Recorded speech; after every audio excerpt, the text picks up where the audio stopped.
So రీసెంట్‌గా social మీడియాలో ఎక్కడ చూసినా గానీ, 'రష్మిక మందన', 'విజయ్ దేవరకొండ' వాళ్ళ వివాహం గురించే నడుస్తోంది. అండ్ ముఖ్యంగా వాళ్ళు హీరోయిన్స్ అయినా సరే, మన తెలుగు సాంప్రదాయాల్ని ఎక్కడా తగ్గనివ్వకుండా మ్యారేజ్ చేసుకున్నారు. వాళ్ళ వస్త్రధారణ కావచ్చు, ఏదైనా సరే కొడవ అనే పద్ధతిలో. సో మీరేమంటారు దాని గురించి? కళ్యాణాద్భుతగాత్రాయ కామితార్థప్రదాయినే శ్రీమద్వేంకటనాథాయ శ్రీనివాసాయ మంగళం.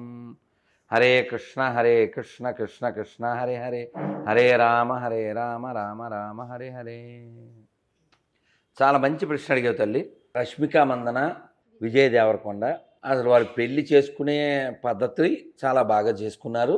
అంటే మామూలుగా పిక్నిక్లని, హనీమూన్లని అలా వెళ్ళిపోకుండా వాళ్ళు 18 20 పుణ్యక్షేత్రాలు తిరగాలని డిసైడ్ అయ్యి ఫస్ట్ తిరుమల వెళ్ళినట్టుగా, దానికంటే ముందు వాళ్ళ ఊరికి వెళ్ళడం, ఇంకా అక్కడ వాళ్ళందరినీ పలకరించడం, ఆ పిల్ల మన ఇంట్లో పిల్లలాగా కడుపు నిండిపోయి ఓ మన పిల్లే మన అమ్మాయి అన్నట్టుగా చక్కగా కలిసిపోవడం చాలా సంతోషం.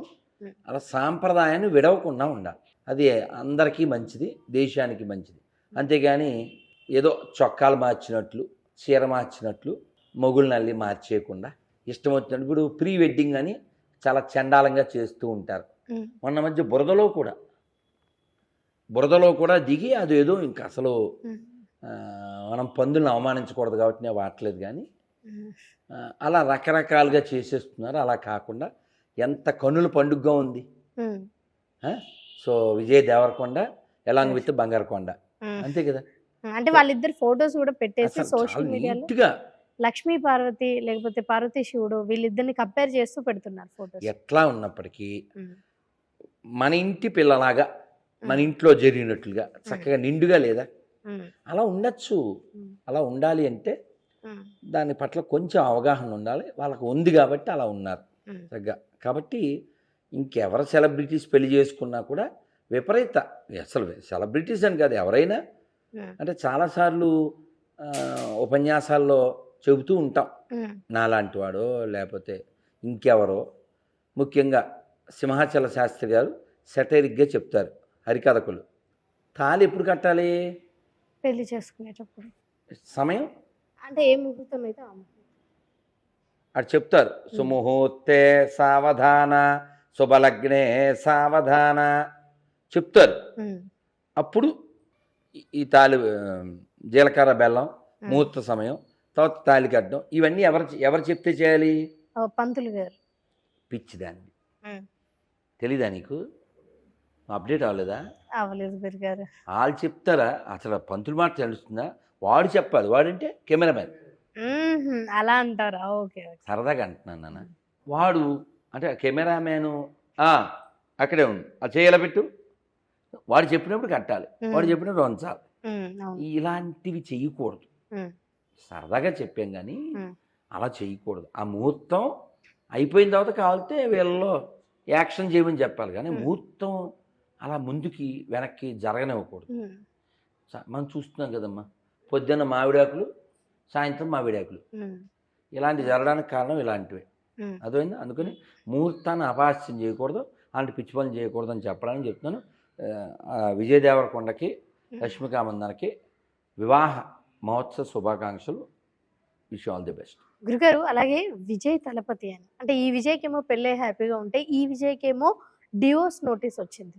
అది కూడా కరెక్ట్గా ఎగ్జాక్ట్లీ ఎన్నికలు వచ్చిన సమయంలో వాళ్ళ వైఫ్ డివోర్స్ కేసు ఫైల్ చేసింది. లైక్ అక్కడ ఎలక్షన్ తమిళనాడులో.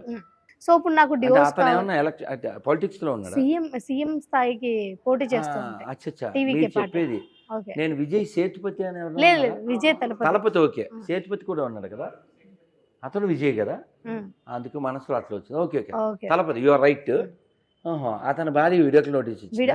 అంటే కరెక్ట్ గా మామూలుగా ఇప్పుడు తమిళనాడులో ఆకుల పార్టీయే కదా ఉంది. ఇప్పుడు టైం బాగా సింక్ అయిందని అవుతున్నాడు. సరే నేను ఎరా వంగలపూడి, నేను చెప్పింది నిజమే కదా, ఆకుల పార్టీ కదా అక్కడ. నేను రాంగ్ చెప్పానా? ఆకుల పార్టీ, ఇప్పుడు వీడియో ఆకుల పార్టీ. ఇప్పుడు నువ్వు మాట్లాడు. అంటే ఎగ్జాక్ట్లీగా టైం వచ్చినప్పుడు మాత్రమే వేరే ఇల్లీగల్ అఫైర్ ఉంది అని చెప్పేసి డివోర్స్ ఇచ్చింది. సో అది ఎంతవరకు కరెక్ట్ అంటారు? ఇప్పుడు ఆవిడ గురించి అడుగుతున్నా? లేదు, జనరల్ గా ఇలాంటి సిచ్యువేషన్స్ అంటే హిందువులైనా సరే ఎవరైనా సరే ఎగ్జాక్ట్లీ టైం చూసి నాశనం అవ్వాలి అనే ఉద్దేశంతో ఎవరు నాశనం వాళ్ళని? వాళ్ళ హస్బెండ్ అనుకోవచ్చు. ఇప్పుడు ఆవిడ నాశనం అయి ఉంటే అలాంటి ఆలోచనలు వస్తాయి ఆవిడకి. ఆవిడకి ఏదో అన్యాయం జరిగి ఉంటే. గురుగారు ఇంకొక చిన్నది, ఇప్పుడు యుఎస్ అలాగే ఇజ్రాయెల్ కలిపి ఇరాన్ తోని యుద్ధం చేస్తుంది. అయితే ఇక్కడ రామ్ గోపాల్ వర్మ చిన్న ట్వీట్ చేశాడు. సో జీసస్ కి అలాగే ముస్లిం దేవునికి యుద్ధం జరుగుతుంది, సో ఎవరు గెలిస్తే నేను అటువైపే వెళ్తానని నా మతం మార్చుకుంటాను. మీకు ఆల్రెడీ తెలుసు ఆర్జీవి వింత జీవి మనకు తెలుసు. ఇప్పుడు ఏంటి చెప్పు మీరు అది ఒకటి చెప్పారు. నాకేం గుర్తొచ్చింది ఎందుకు నవ్వానంటే, మహేష్ బాబు రాజమౌళి కొట్టుకున్నట్టు ఒక ఏఈ క్రియేట్ చేశాడు ఆర్జీవి. చూసారా మీరు? చాలా రియలిస్టిక్గా ఉంది. ఏదో వాళ్ళిద్దరు ఏదో హోటల్లో కొట్టేసుకున్నట్టే మహేష్ బాబు రాజమౌళి కొట్టుకున్నాడు సరదాగా. ఇది కూడా అంతే. అట్లా ఏదో అలా లైమ్ లైట్ లో ఉండడానికి ఇలాంటి కామెంట్స్ చేశాడు అనుకోవచ్చా? అన్నంలోకి లైమ్, ఇక్కడ లైట్. మనం లైట్ తీసుకుంటే అయిపోతుంది, ఈ లైట్ వేసుకుంటే అయిపోతుంది గారు. అలాగే ఈ లడ్డు వివాదం కూడా ఎన్ని రోజులైనా ఇన్ని సంవత్సరాలైనా అది తెర మీదకి వస్తూనే ఉంది. లడ్డులో కల్తీ కొవ్వు కలిసిందని ఇంకేదో చాలా ఈజీగా తేల్చచ్చు అనుకోవాలంతే. నేను చెప్పాను ఆల్రెడీ.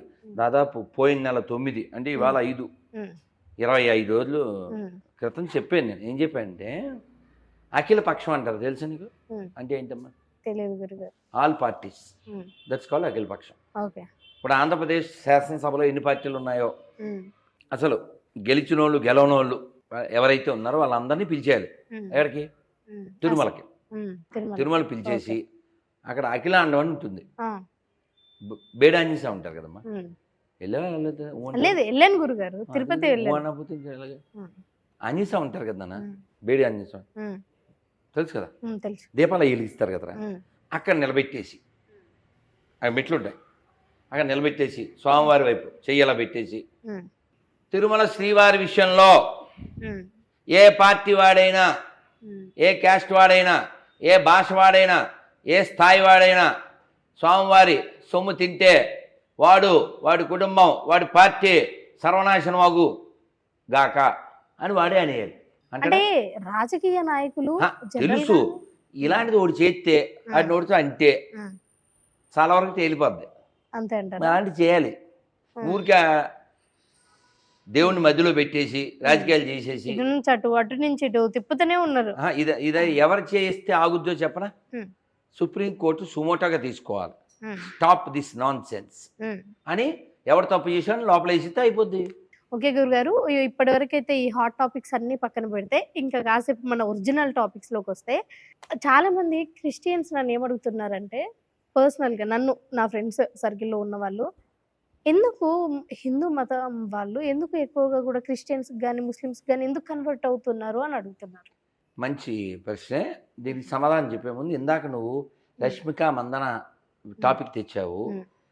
రష్మి అని ఒక అమ్మాయి ఉందా, జబర్దస్త్ అమ్మాయి, చాలా డేర్గా ఓ ట్వీట్ చేసిందా అని చెప్పలేదు నువ్వు? తెలుసా? చూడలేదు గురుగారు. చూశారు ఎవరన్నా? చూశారు కదా. ఎవరైతే ఇరాన్ సపోర్ట్ చేస్తూ ఇక్కడ ర్యాలీలు తీస్తున్నారో వాళ్ళందరినీ ఇరాన్ పంపించేయండి అని పోస్ట్ పెట్టింది. పెడితే కొన్ని పందులు మొన్న థ్రెడ్ అని ఉంది కదా, అందులో ఫేస్బుక్లో కామెంట్లు పెట్టారు. బంగ్లాదేశ్లో ఎవడో చచ్చిపోతే నువ్వు వాడికి సపోర్ట్ చేయొచ్చా? మా మతం వాడు అక్కడ చచ్చిపోతే మేము చేయకూడదా అని ఏదో పెట్టారు. బంగ్లాదేశ్లో చచ్చిపోయిన హిందువు ఆ బంగ్లాదేశ్ పుట్టించిన పందులకి నొప్పి ఏముంటుంది? ఇప్పుడు బంగ్లాదేశ్లో ఓ దీపు దాసు లేదా ఇంకొక